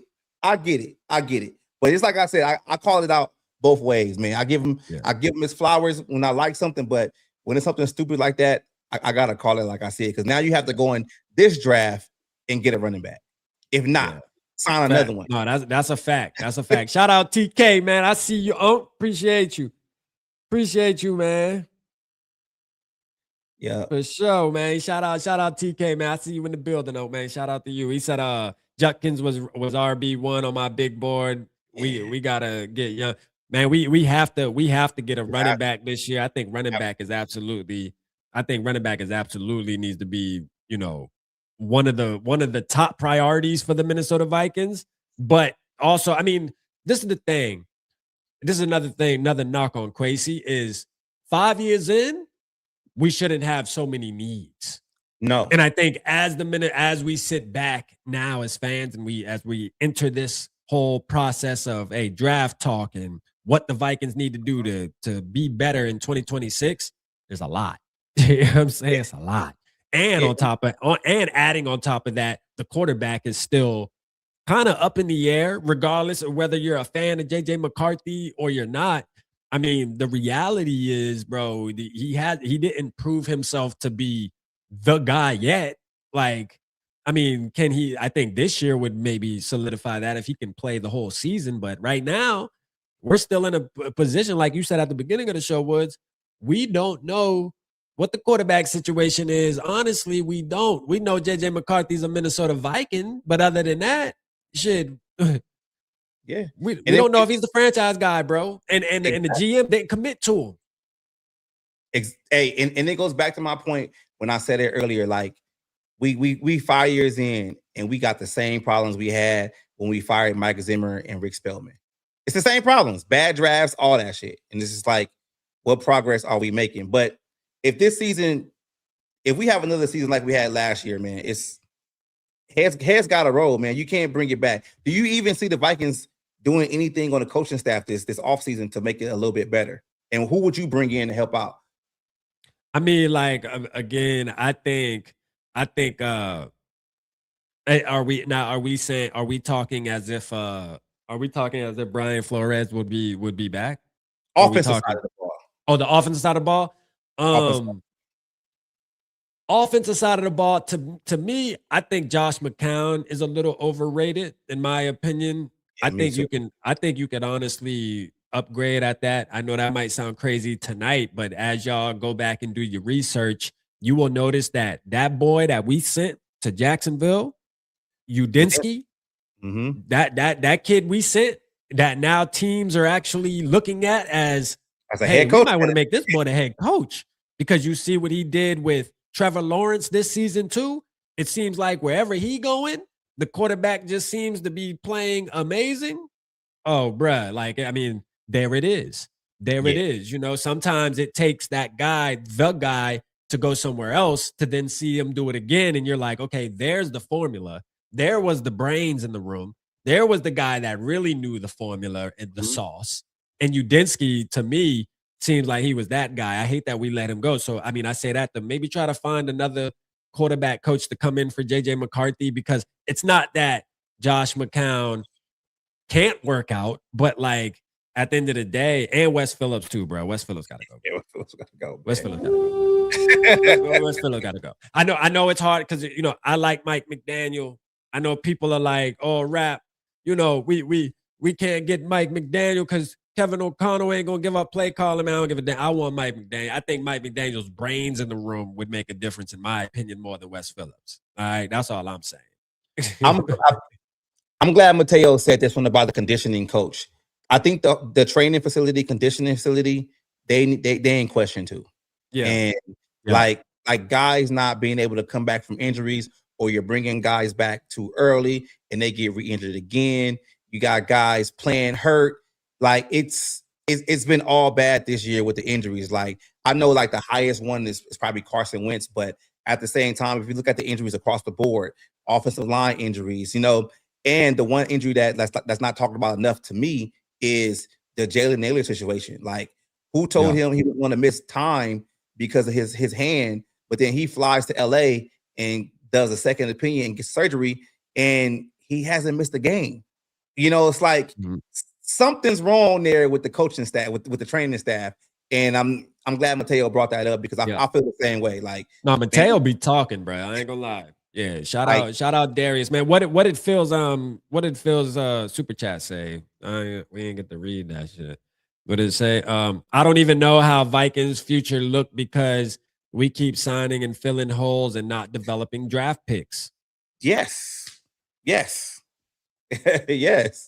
Thank you, Brad. Thank you. That's it. I mean, that's as simple as that, really.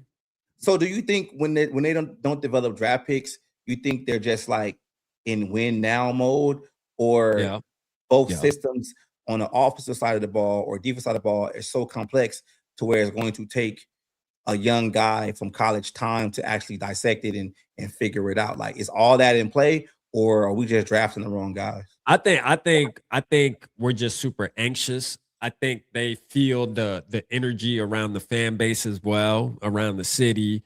Um, to me, I just think there's a lot of anxious vibes in the building where, hey, our expectations are high for this team, bro. Like we in win now mode, right? And so when you're in that type of zone, you tend to make decisions a little too quickly. Kind of going back to what you were saying, letting the Ed Ingrams walk out the door, letting the Wrights walk out the door without giving them a fair opportunity because you actually see the like going back to the drawing board where what's the reason I called to even trade for this guy? Yeah. What's the reason I even, put him on my draft board to draft him? Well, let me go back to that moment and figure out what was the reason why we all were in agreements to draft an Ed Ingram and put him on this team. And I think it's you sometimes you have to at our coaching staff and front office, they need to start sitting back and realizing like, hey, bro, go back to the roots, okay? Go back to the whys. I think the whys are important here. We're so anxious to win right now that a motherfucker go out there and make one mistake and we ready to just chop them. And that's not how you build team, bro. That's not how you build football teams, bro. You can't just chop him and then bring in another player and see if he can do it. And if he don't do it, we're gonna chop him and bring in another player. Some players take a year, bro, but then that year is worth it.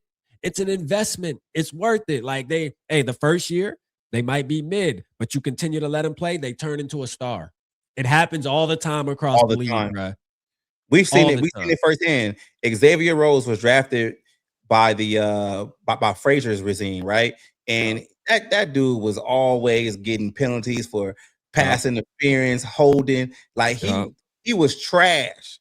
Yeah. But Zimmer came in there and actually gave him the opportunity, gave him some extra coaching, and we got to see Rhodes close. Yeah. We don't see that if you like you said, first sign of trouble. Let's go sign a veteran. Like, nah, they got to go out there and actually play. I just don't understand it, man. Like, you going to make this roster even older than what it is when you have to, go out there and sign these veterans, and your cap compliance is going to go out the door because them older players want to get paid. They don't want to get paid no rookie deals. Like, and another thing too, that's a knock, bro, is we have the most expensive roster in the NFL. To not be in the playoffs. Like our roster costs more than anybody else's. We talking about rosters that have Patrick Mahomes and all these quarterbacks, bro, that are getting paid mega bucks. Our quarterback's getting paid damn near what, 10 million, maybe 12, 14, I don't know. Like, come on, bro. Like we have the most expensive, and we got knocked out of the playoffs. We ain't even in the playoffs. And we could have made the playoffs with 10 wins, like just really 10 wins, I believe. We probably could have made it. 10 wins would have made it.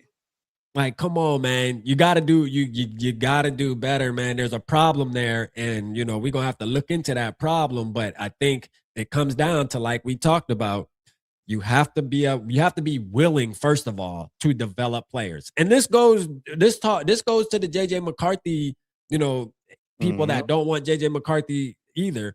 It's cool to, look at his first year of actually playing football and saying, you know what?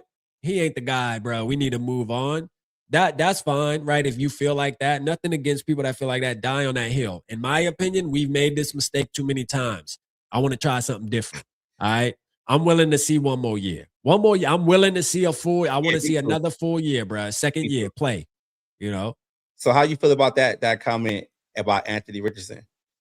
So I remember, man, I was big on Anthony Richardson just based off of his talent. Like, as far as, he's an athletic freak. So, like, if you can get him in the right situation and, you can probably get a lot out of him if he's coached the right way. The thing with Anthony Richardson is he's the type of player that you really have to coach him, though, because he has so much ability athletically that you got to teach him how to use it right, though. It's one thing to be able to throw the ball and hit the ceiling and do backflips and shit. That's all cool. Like, I like that, right? But now let's try to put it together where it can be effective on the field. And, that's somebody who I like the Anthony Richardson deal. I would take him to bring him in the building for a rehab, but I think if you do that, like, let's say we do that, Carson Wentz has to get off the team, and then you have to be real aggressive on a real deal veteran. Yeah. Okay. Like that at that point, you have to get a veteran that can really come in and challenge both of the young quarterbacks and can give us a chance to make the playoffs if it comes down to it. I mean, some names we can probably throw out there. I don't know. I mean, we can look at Mac Jones as like a veteran, maybe, right? Like I would call Mac Jones a veteran, somebody like that. That's not gonna break the bank, but still yet can be competitive and win some football games. Because those are two projects. Because at that point, we're kind of in the same situation we're in now because you got JJ McCarthy and Max Brosmer. I mean, shit, Max Brosmer and Anthony Richardson, I mean, they almost in the same category in a way. They are. I Yeah. mean, Richard's just been in the league longer. pretty much, right? So you have he's a project. So I mean, look, you got to make sure if you're gonna do that, again, the veteran you bring in, he better be proven, bro, like a proven veteran. Like Jacoby Brissett would be a good name, you know. Yeah, Jacoby yeah, Brissett, wouldn't. Geno Smith, if he's willing to take a real pay cut, even though I'm not a fan of Geno, but you know, I'm sure your pops can tell you all about Geno. He hates Geno. he watching right now. He gonna call me and be like, "Yeah, you see, even your boy know about Geno." Yeah. I'm like, I don't want to hear that today, man. I'm not a huge fan of him, but I think he can win you some football games or in the right organization, on the right team. You know, the Raiders are the Raiders, bruh. But like Geno with Kevin O'Connell and Justin Jefferson and shit, is he gonna throw picks? Yeah, but you know, he'll also have some games where he ball out too and make it fun, in my opinion. I think it'll be like a Carson Wentz almost, you know. What about Zach Wilson, Jimmy Garoppolo? So Zach Wilson is one of my favorites, right? That I think I would really pursue. I like Zach Wilson. I think Zach Wilson needs another. I think he deserves another chance. But really, Mitchell Trubisky's another one. What was the other name you said? Jimmy Garoppolo. Jimmy Garoppolo. I never thought about Jimmy Garoppolo. But I guess, man, I mean, it doesn't excite me as much, bro. Like Jimmy Garoppolo, I'm like, I don't know. But he's there for like he's a proven winner though, and he knows the system for being in McVay's system and Shanahan's system. He can just come in and hit the ground running, or he can just be that veteran that's in the building. How old is Garoppolo, bro? Like, is Garoppolo in his mid-30s now? He has to be. He has to be, but I'm almost like anybody but Kirk Cousins, bruh. Like, listen, bro, please, dog. Like, because I know he's in the conversation, and I'm like, bro, no, bro. Did y'all not watch Kirk Cousins play this year in Atlanta? You want that? You want that back, man? You know how long it took us to get out from under that, man? Shit, no. Man, if they get Kirk Cousins back, everybody should get fired, man. Bro, Kirk Cousins' agent might make us sign a contract that says no trade clause, and he needs $50 million up front. You know what I mean? I don't trust his agent. His agent too much of a dog for me, bro. I'm good. Nah, I'm cool. The Kirk Cousins train is not in Minnesota no more. Let him find another job somewhere else. Don't come back, man. Kirk will change over with, man. Get over it. This is McCarthy's team now, man. It's McCarthy's team, and a veteran needs to come in and challenge him. You know, Jameis. I think Jameis. Yeah. I think Jameis. It'd be fun. You know, he throw 7 picks, but he'll throw 7 touchdowns too. So shit, it'd be a fun game to watch. No, Russell Wilson, man. I just don't think he has the ability to get players to believe in him, and to me, I think that's a problem. Like, you know, he's very like in his shell. He doesn't really have that personality, in my opinion, at this point in his career. Maybe he did, you know, in Seattle at some point where he obviously went to a Super Bowl, won a Super Bowl as well, right? I think they won one. They won one. So, you know, like at that point, then he was the guy. At this point in his career, after the stuff he's been through, I just think he's to the point where he's just playing just to play and just to stack some money up, right? And I don't think he's there as far as, hey, I'm going to rally the troops. We're going to go get this Super Bowl again. No, I'm good on that, bro. I'm good. Yeah, we already talked about the Malik Willis situation. Yeah. But I don't see Malik Willis, man. We say Malik Willis is better than JJ McCarthy. Listen, Malik Willis, first of all, y'all got to also keep in mind Malik Willis had to play what 5 years? Is Malik Willis on like his 5th year or something? 4 or 5 years? Fourth. Yeah, he's on his 4th year. And also, let's consider this, man. Regardless of how we feel about the Green Bay Packers, they obviously do something right when it comes to the quarterback. They know how to develop quarterbacks. We Thank don't. you. You know, and they've had the same quarterback coach in that building behind the scenes, right?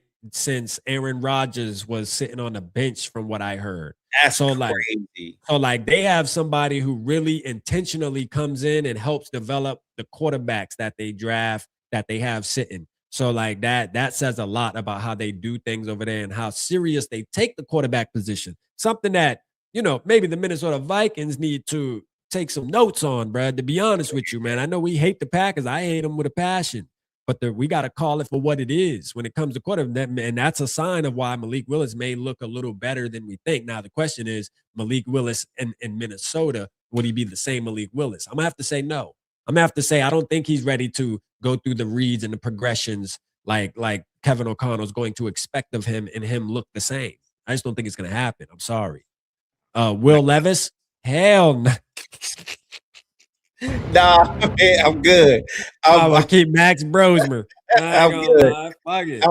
Max Brosmer. Nah, man, you gotta bring in a veteran. Like if you already developing 2 quarterbacks on the roster in Brosmer and McCarthy, you gotta bring in a veteran that's already battle tested. You want to know who? Matter of fact, I just thought of a name, bro. You want to know who's a name I wouldn't sleep on? Who? Cooper Rush. Cooper Rush, yeah. I thought he was gonna be actually gonna get like a shot at a starting job after Dallas, but that just never manifested for him. But yeah, I think that too. I mean, shit, he beat us one year. and he's really good in the as far as like pocket. He can, you know, go through progressions. That's what he's good at. You know what I'm saying? Yeah, he may not make the best decisions every time, but hey, he can sit in that pocket and go through his progressions though. So yeah, I'll take that. But Nick Mullins. I don't want Nick Mullins, but like hey.